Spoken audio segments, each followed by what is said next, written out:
যে আমরা বিগত দিনে জামাতের যিনি আমির তার সম্মানার্থে তার সিটের মধ্যে আমরা নমিনেশন পেপার সাবমিট করিনি হাত পাকার পক্ষ থেকে। তিনি আমাদেরকে সম্মান করে তাদের প্রার্থী এখান থেকে তুলিয়ে দিয়েছেন, এর জন্য তাকে ধন্যবাদ, আমরা শুকরিয়া জ্ঞাপন করছি। আমি কালকে জনাব অ্যাডভোকেট হেলাল সাহেবকেও আমি মোবাইলে ধন্যবাদ জ্ঞাপন করছি এবং অন্যদেরকে ধন্যবাদ জ্ঞাপন করেছি।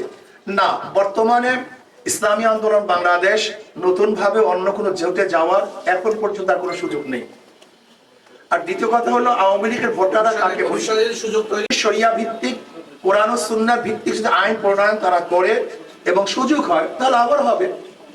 কোরআন ও সুন্নাহর ভিত্তিতে যদি আইন প্রণয়ন, আমাদের তো মূল এক বাক্সের মূল থিমটা ছিল ইসলামের পক্ষে একটা বাক্স। যখনই তারা বলেছেন যে আমরা কোরআন ও সুন্নাহর ভিত্তিতে শরিয়া ভিত্তিতে আইন প্রণয়ন করব না, আমাদের একজন ভদ্র মহিলা, খ্রিস্টান ভদ্র মহিলার প্রশ্নের জবাবে তিনি বলেছেন, তখন তো আমাদের এক বাক্স আর থাকে না। কারণ আমাদের এক বাক্স নীতিটা ছিল ইসলামের পক্ষে একটা বাক্স, এর জন্য এখন ইসলামের পক্ষে হাত পাকার বাক্স আছে। দ্বিতীয় আপনার প্রশ্ন হলো এই যে আওয়ামী লীগের ভোটাররা কাকে ভোট দিবে, এই প্রশ্নের জবাব কিন্তু 5ই আগস্ট থেকে আমি দিয়ে আসছি। আমি বারবার বলেছি আওয়ামী লীগ যারা করে, আওয়ামী লীগ করার কারণে আপনার দেশের নাগরিকত্ব বাতিল করেননি, সরকার তো দেশের নাগরিকত্ব বাতিল করেনি, দলকে সে ব্যক্তি করছে, সরকার কি করছে, দল অবৈধ ঘোষণা করছে বা দল এখন কার্যক্রম বন্ধ করছে, নিষেধাজ্ঞা জারি করছে, কিন্তু তাদের তো নাগরিকত্ব বাতিল করেনি।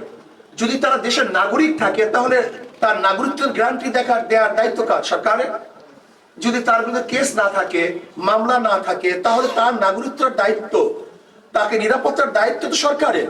কাজে অবশ্যই যাদের বিরুদ্ধে কেস নাই, যারা অন্যায় করে না, অবিচার করে নাই, যদি সে নাগরিকত্ব বাতিল না হয় তাহলে আমি মনে করবো অবশ্যই তার নাগরিকতার গ্যারান্টি এবং তাকে সুযোগ সুবিধা দেওয়ার দায়িত্ব সরকারের। নাম্বার 1।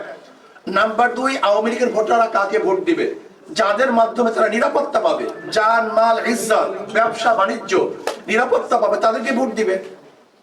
নাগরিককে সুরক্ষার ব্যবস্থা করবো ইনশাআল্লাহ। প্রত্যেকটা নাগরিকের সুরক্ষা কিভাবে দিতে হয় সেই ব্যবস্থা আমরা করব।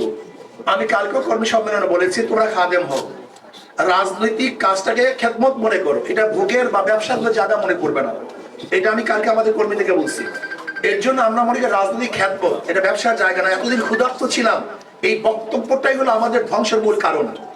এতদিন ক্ষুধার্ত ছিলাম, এই বক্তব্যটা হলো সমস্ত ক্যান্সার, এটা ধ্বংসের কারণ। কারণ রাজনৈতিক আমরা ক্ষুধা নিবারণের জায়গা মনে করি, আসলে রাজনৈতিক ক্ষুধা নিবারণের জায়গা নয়, বরং এটা খেদমতের জায়গা, সেবার জায়গা।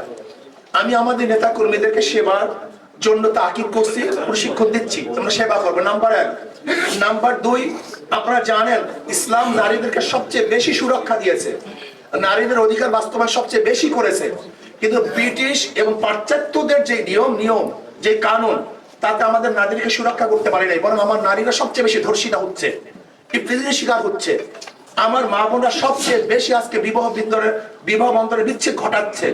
আজকে আমাদের সমস্ত মা বোনরা অধিকাংশ মা বোনরা এসিডে দগ্ধ হচ্ছে। আজকে দেখা যায় আমার ওই তিন্নি ফিন্নি সহ বহু